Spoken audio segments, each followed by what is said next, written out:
The A's played their first home game in Oakland on April 17, 1968. Just over 56 years and 5 months later, we arrive at the moment of their final game in Oakland, which will be played on Thursday, September 26, 2024. Over those nearly 6 decades, the franchise has experienced, truly, the highest of highs and the lowest of lows.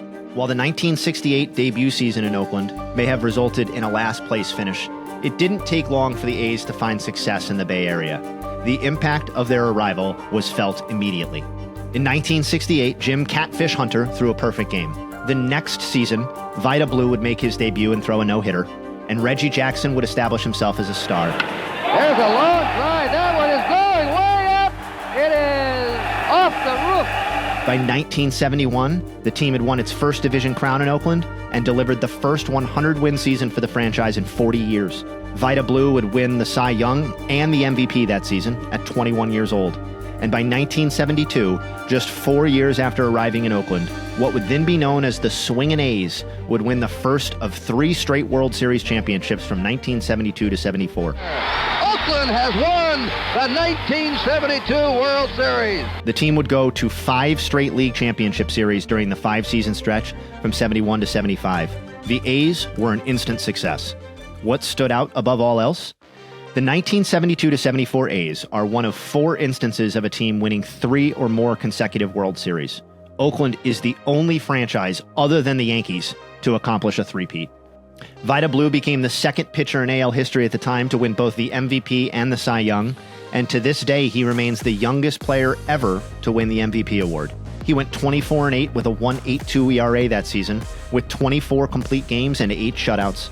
His ERA that season, 1.82, is the 5th lowest by any pitcher in the live ball era in a season in which they logged at least 300 innings pitched. Reggie Jackson would hit a career-high 47 homers in 1969, won the AL MVP award in 1973, and over a 7-season span from 1969 to 75 would average 32 homers and an .885 OPS per season, registering MVP votes in 6 of those 7 years.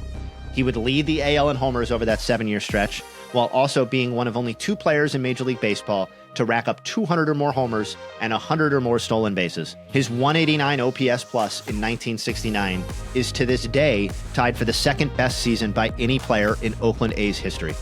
Catfish Hunter, the ace of the Dynasty A's, ripped off a 4-season stretch from 1972 to 75 where he posted a 2.58 ERA and an average of 300 innings pitched per season. Catfish led baseball in wins during that span and ranked 3rd in ERA. He won the Cy Young in 1974 while finishing 4th in 1972, 3rd in 73, and 2nd in 1975. During the A's back-to-back-to-back title run, Hunter delivered a 2.24 ERA in 80 1/3 innings pitched in the postseason. Raleigh Fingers tied for the most saves in baseball from 1971 to 76 and finished 2nd in games finished and would be named the MVP of the 1974 World Series after registering the win in Game 1 and saves in the final 3 games of the series. And from 1969 until the end of the era in 1975, third baseman Sal Bando ranked 4th in all of baseball in wins above replacement among position players, behind only Joe Morgan, Johnny Bench, and Oakland teammate Reggie Jackson. And while that great dynasty era of the A's would be broken up and dismantled, it wouldn't be too long before Oakland would once again see greatness. By the mid-1980s, about a decade after the end of the Swingin' A's, signs of life were once again showing. Jose Canseco won Rookie of the Year in 1986. Dave Stewart arrived midway through that season. The club acquired Dennis Eckersley in April of 1987. Tony La Russa was hired midway through that season, and Mark McGwire would go on to win the Rookie of the Year a few months later. Rickey Henderson returned via trade prior to 1989. That core set up a run that saw the Athletics make it to 3 straight World Series from 1988 to 90, including winning it all with a sweep of the rival Giants in 1989. It's a ground ball to the right side, speared by Phillips, flips to Eckersley. Yes, he's there in time, and the A's are the world champions. The A's won 100-plus games in 2 of those 3 seasons, and on the whole won 306 games across that 3-season span, which was 28 more than the next closest team and 44 more than the next closest American League team during that span. Let's dip into this in a bit more detail about what these stars accomplished during this epic Oakland run. Sure, the legacies of Jose Canseco and Mark McGwire are more complicated now than they were at the time, but their roles in this era of athletics baseball cannot be ignored or denied. In addition to his Rookie of the Year, Canseco would go on to win the 1988 AL MVP while leading baseball in both homers and RBI. There's the throw. Number 40. Jose Canseco, the first man ever in big league history. He became the founding member of the 40-homer, 40-stolen-base club in 1988, and from 86 to 91 would average 34 homers, 106 RBI, 20 stolen bases, and an 867 OPS per year for Oakland. McGwire would set a rookie record for homers in 1987 with 49, and over a four-season stretch from 87 to 90, McGwire and Canseco, then known as the Bash Brothers, would finish first and second in the AL in homers. Dave Stewart, the horse of these World Series teams, won 20 games in his first full season in Oakland, setting off a streak of 4 straight seasons winning at least 20 games for the A's from 1987 to 90. During those 4 seasons, Stewart led all of baseball in wins with 87 and innings pitched with 1,061 2/3.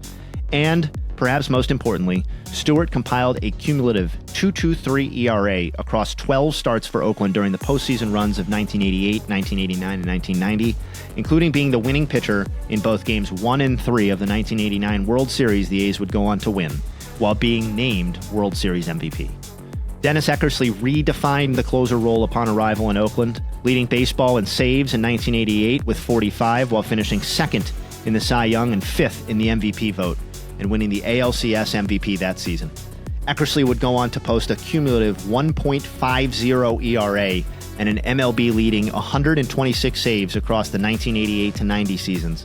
His 0.61 ERA in 1990 was, at the time, the lowest ERA ever in a season featuring 40 or more saves. And then, of course, there's Rickey Henderson, the greatest player in the Oakland era of the franchise's history. During his first stretch with the team from 1980 to 84, he put on one of the greatest shows the sport has ever seen, racking up 460 stolen bases in 5 seasons, including 100-plus stolen bases 3 times in 4 years, and an MLB record 130 stolen bases in 1982. He would rejoin the team midway through the 1989 season, helping them to win the World Series. Henderson would subsequently win the MVP in 1990 while leading baseball in runs, on-base percentage, and OPS, and leading the AL in steals. He broke Lou Brock's record for career stolen bases on May 1st, 1991. Rickey Henderson, no contest, steals third base, jerks the bag from its moorings, and holds it aloft, representing number 939. In total, he was the best player in baseball from 1980 to 1990 by wins above replacement, and it wasn't close.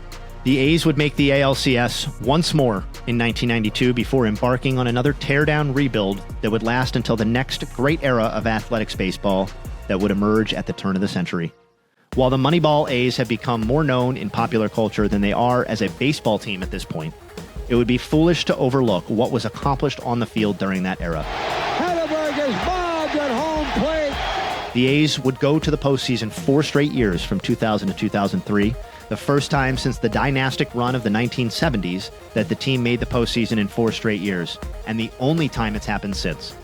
Jason Giambi, Miguel Tejada, and Eric Chavez in the lineup, and what would become known as the Big Three on the mound, Tim Hudson, Mark Mulder, and Barry Zito, ushered in this era of A's baseball. Let's take a closer look. Strike 3 call. Beautiful. Over the 4-season run, the A's lost in the division series every time.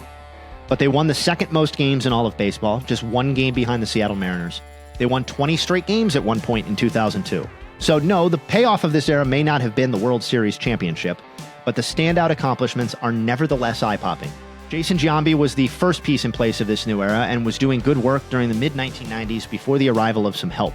But he took off in 1999, and from that season through 2001, before he would leave as a free agent, Giambi produced a cumulative line of 330, 458, 617, good for a 1075 OPS, with an average of 38 homers and 127 RBI per season. He won the AL MVP in 2000 and was arguably better the very next season when he finished second in the MVP vote and when he posted a 199 adjusted OPS. That 199 OPS plus is bested by only Jimmy Fox in franchise history and is the best mark produced by an AL batter in the wild card era by anyone other than Aaron Judge. During that 4-season run, Miguel Tejada was basically the A's Iron Man, playing in a league-leading 646 games while ranking behind only Alex Rodriguez for home runs by a shortstop.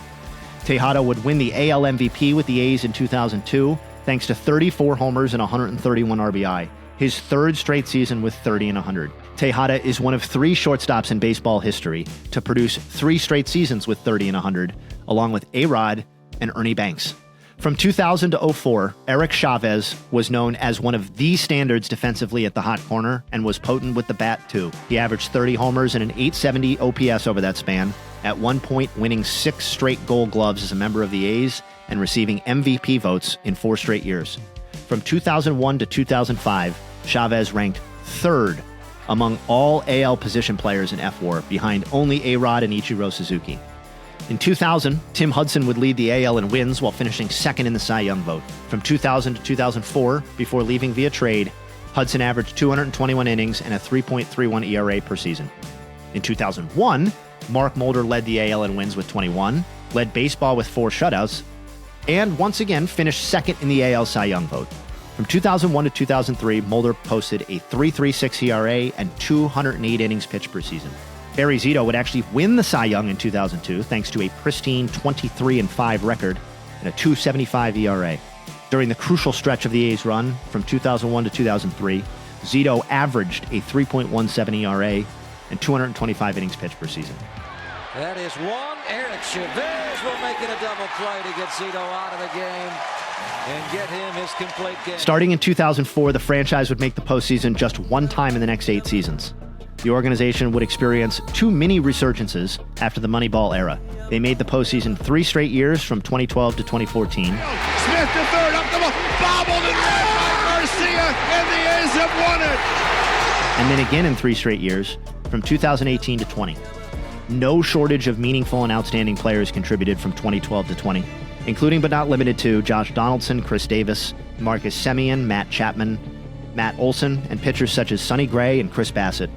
The team had truly seminal moments over that stretch, too, like the perfect game thrown on Mother's Day 2010 by our own Dallas Braden. He throws a perfect game! Dallas Braden has thrown a perfect game! Or the no-hitter thrown by Sean Manaea in April of 2018. It's a no-hitter! It's a no-hitter! Sean Manaea has no-hit the hottest team in baseball. Those moments and those players, while not minted in team lore as champions, are an essential part of the story of the A's in Oakland. And now we arrive at present day. While the team may not be fighting for a postseason berth, let alone a World Series appearance, the franchise won't be leaving Oakland without some historic contributions along the way. And in some ways, it's fitting that the final chapter of the Oakland era features a modern pair of Bash brothers in Brent Rooker and Lawrence Butler, who are doing things no pair of Oakland teammates have done, ever. Rooker's current adjusted OPS would be the highest by an A's player since that aforementioned Jason Giambi campaign in 2001. He's currently 3rd in the AL in homers and tied for 2nd in all of baseball in RBI. Since July 1st, Lawrence Butler has an OPS of over 1,000, and by wins above replacement has been one of the 5 or 6 best batters in the entire game. They are the first pair of teammates in all of MLB to have 63 game stretches in the same season, featuring at least a 300 average, a 1,000 OPS, 19 or more homers, and 8 or more stolen bases, since Francisco Lindor and Jose Ramirez did so for Cleveland in 2018.